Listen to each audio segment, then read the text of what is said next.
मैं चर्चा की शुरुआत अनिला सिंह जी आपसे कर रही हूं। अनिला सिंह जी, ओपीएस क्या केंद्र सरकार के लिए अब गले की फांस, टेंशन बन गई है? देखिए, जो स्कीम पहले चल रही थी आपने बंद की, नई से वो खुश नहीं है कर्मचारी, और इसीलिए रिजल्ट आपने देखा हिमाचल में क्या आया है। और ये भी सच है कि केंद्र सरकार की सपोर्ट के बिना राज्य पैसा नहीं दे सकते, वो स्कीम लागू नहीं कर सकते। तो फिर क्यों केंद्र सरकार पीछे हट रही है, पैसा देने से मना कर रही है? जो पैसा मांगा जा रहा है राज्य सरकारों की तरफ से, उसमें उसको देने में क्या दिक्कत है? मेरी सबको राम राम। और देखिए, ऐसा है कि इस प्रकार की स्कीम जो केवल लुभावनी होती है परंतु जेब पे, सरकार की जेब पर बहुत भारी पड़ती है, मुझे लगता है कि भारतीय जनता पार्टी का ना तो उस प्रकार का चरित्र है और ना तो सरकार जो केंद्र में है, जिसको हेड हमारे प्रधानमंत्री जी नरेंद्र मोदी जी कर रहे हैं, उनकी इस प्रकार की मंशा है। हम अच्छी तरीके से जानते हैं, जब 2004 में ये फैसला लिया गया था और उसके बाद जो है यूपीए की सरकार आई थी, उसको बैकअप किया था उस वक्त के प्रधानमंत्री मनमोहन सिंह जी ने भी और वित्त मंत्री चिदम्बरम जी ने भी। और अभी हाल फिलहाल में भी ओपीएस के बारे में इनके जो अर्थशास्त्री हैं या फाइनेंशियल एडवाइजर हैं मोन्टेक सिंह अहलूवालिया, उन्होंने भी यही स्टैंड दिया कि ये कोई अच्छी स्कीम नहीं है। कि आप जो है इतना, अगर 1991 से लेकर 2021 का अगर हम आंकड़ा देखेंगे तो 125% जंप हुआ है।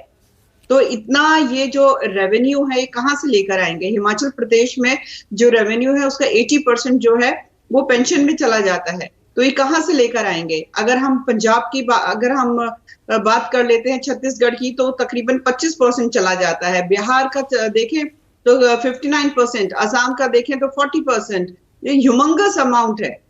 तो जो रेवेन्यू आप ये तो बता नहीं रहे हैं कि कहाँ से ये रेवेन्यू लेकर आएंगे, फिर आप केंद्र सरकार पर उंगली उठाएंगे।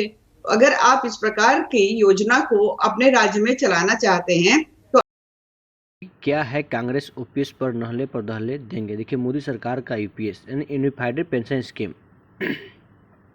देखिए, मोदी सरकार ने हरियाणा और जम्मू कश्मीर विधानसभा चुनाव से पहले यूपीएस की पेशकश की है। इसी साल महाराष्ट्र और झारखंड में भी विधानसभा चुनाव होने जा रहा है। ऐसे में बीजेपी को इसका फायदा मिलने की उम्मीद जताई जा रही है। आपको बता दें कि दिल्ली में कांग्रेस को पुरानी पेंशन योजना यानी कि ओपीएस को ख़त्म करने के बाद बीजेपी आलोचना झेल रही थी, लेकिन अब बीजेपी नहले पे दहले लगा रहे हैं। देखिए, यूनिफाइड पेंशन स्कीम यानी यूपीएस लेकर आई है कांग्रेस के ओपीएस पर बीजेपी की यूपीएस को नहले पर दहला माना जा रहा है।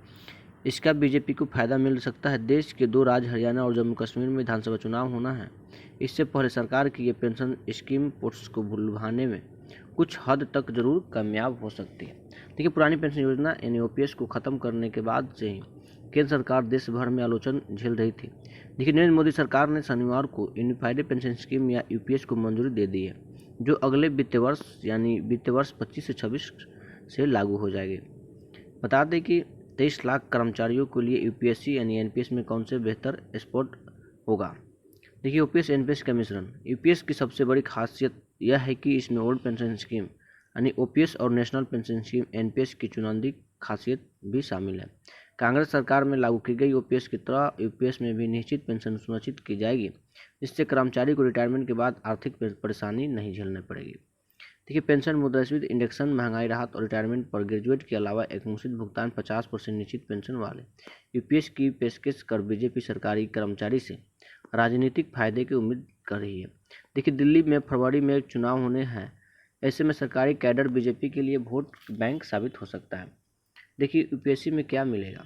केंद्र सरकार के हर कर्मचारी के रिटायरमेंट के बाद उसके अंतिम 12 महीने के वेतन और महंगाई भत्ते के जोड़ के औसत का आधा यानी 50% पेंशन के तौर पर अनिवार्य से मिलेगा।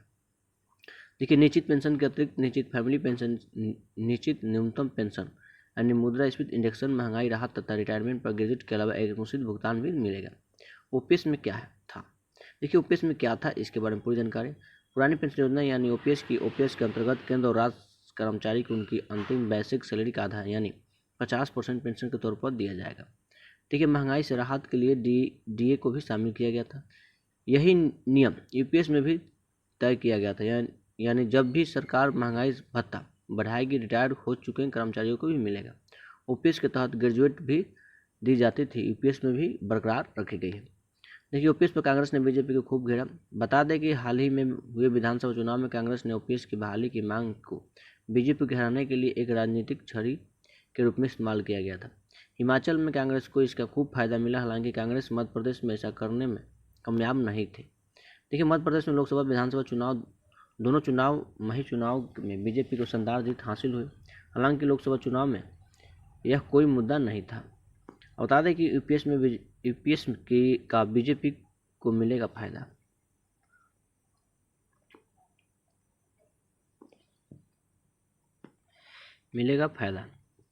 मोदी सरकार ने हरियाणा और जम्मू कश्मीर विधानसभा चुनाव से पहले यूपीएस को पेशकश की है। वही इसी साल महाराष्ट्र और झारखंड में विधानसभा चुनाव होने जा रही है।